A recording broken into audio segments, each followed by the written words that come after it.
Un petit mot d'immobilier avec les taux qui ne montent plus, mais les prix qui ne baissent pas non plus.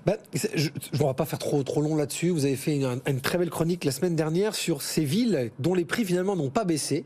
Et comme les taux sont montés, finalement les gens qui habitaient dans ces villes ont perdu le plus en pouvoir d'achat. Puisque comme les prix de leur ville n'ont pas baissé et que leur capacité d'emprunt, elle, en revanche, a baissé, ils ont perdu entre 15 et 20 mètres carrés. On pense à Toulon, Nîmes, comme le disait votre consoeur la semaine dernière. Je voulais juste refaire un point là-dessus parce qu'en fait, on remarque actuellement qu'il y a un plateau dans l'immobilier où la demande, l'emprunteur n'a toujours pas vu cette baisse d'emprunt lui permettant de redevenir plus solvable ou de récupérer des mètres carrés.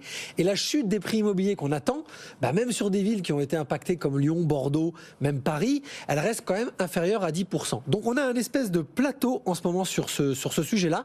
Il faut continuer d'un côté évidemment à alerter les pouvoirs publics que ça commence à être un peu inquiétant, mais aussi prévenir nos auditeurs opportunistes de se préparer, ceux qui sont en cash ou ceux qui sont en capacité d'avoir de l'emprunt. Préparez-vous quand même, recommencez à regarder les projets parce que ça va forcément bouger. Vous savez, c'est ce moment où la mer est un peu calme après une tempête et avant qu'elle ne devienne complètement d'huile. Je pense plutôt qu'on est dans ce sens-là. Le plus dur était derrière nous et c'est pas fini.